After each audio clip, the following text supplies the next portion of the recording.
കൊച്ചിയിൽ ട്രെൻഡിങ് ആയിക്കൊണ്ടിരിക്കുന്ന നമ്മുടെ ഈജിപ്ഷ്യൻ ഡെസേർട്ടിന് നമ്മൾ നെക്സ്റ്റ് കസർലബാന് ശേഷം പോയത് പെരുമ്പാവൂരുള്ള മൈലബാനിലാണ് കേട്ടോ. അപ്പോൾ അവിടെ നിന്ന് നമ്മൾ ട്രൈ ചെയ്തത് സലാങ്കാട്ടിയൊക്കെ പകരം കൗശ്രീ എന്ന് പറയുന്ന ഡെസേർട്ടും അതുപോലെ തന്നെ നമ്മുടെ ചീസ് ബോംബും ആണ് കേട്ടോ. അപ്പോൾ ഇത് ഫസ്റ്റായിട്ട് ട്രൈ ചെയ്യണവരുണ്ട് ഞങ്ങളുടെ കൂട്ടത്തിൽ.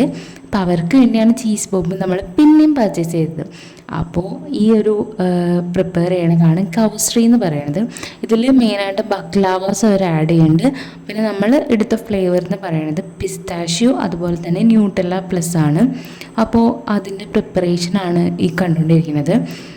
കമ്പയർഡ് ടു കസർലബാൻ അല്ലെങ്കിൽ സലാങ്കാട്ടിയ, എനിക്ക് പേഴ്സണലി ഇഷ്ടമായത് സലാങ്കാട്ടിയാണ്. കാരണം ഇതിന് ഒരു ഓവർ സ്വീറ്റൻ ടേസ്റ്റാണ്, ഭയങ്കര സ്വീറ്റാണത്, നമുക്ക് പെട്ടെന്ന് മട്ടിക്കും.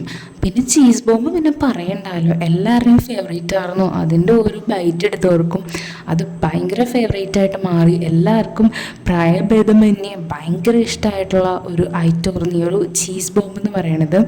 അതും ഇവരുടെ ചീസ് ഇത്തിരി തണുത്തതായിരുന്നു, എന്നാലും നല്ല ടേസ്റ്റ് ഉണ്ടായിരുന്നു കേട്ടോ. അപ്പോൾ എല്ലാവർക്കും ചീസ് ബോംബിൻ്റെ കാര്യത്തിൽ 100 out of 100 ആയിരുന്നു. പിന്നെ കൗശ്രീ കുഴപ്പമില്ല, പക്ഷെ പെട്ടെന്ന് മട്ടിക്കും. അത് കമ്പയർ ചെയ്യുകയാണെങ്കിൽ സലാങ്കാട്ടി തന്നെയാണ് ഭയങ്കര ടേസ്റ്റിയും അതുപോലെ തന്നെ നമുക്ക് കഴിച്ചുകൊണ്ടിരിക്കാൻ തോന്നുന്ന ഒരു ഡെസേർട്ടായി തോന്നിയത്. ഇതും കുഴപ്പമില്ല, എന്നാലും എനിക്ക് പേഴ്സണലി അതാണ് ഇഷ്ടമായത്. അപ്പോൾ കഴിക്കാത്തവർ എന്തായാലും ട്രൈ ചെയ്ത് നോക്കാം കേട്ടോ.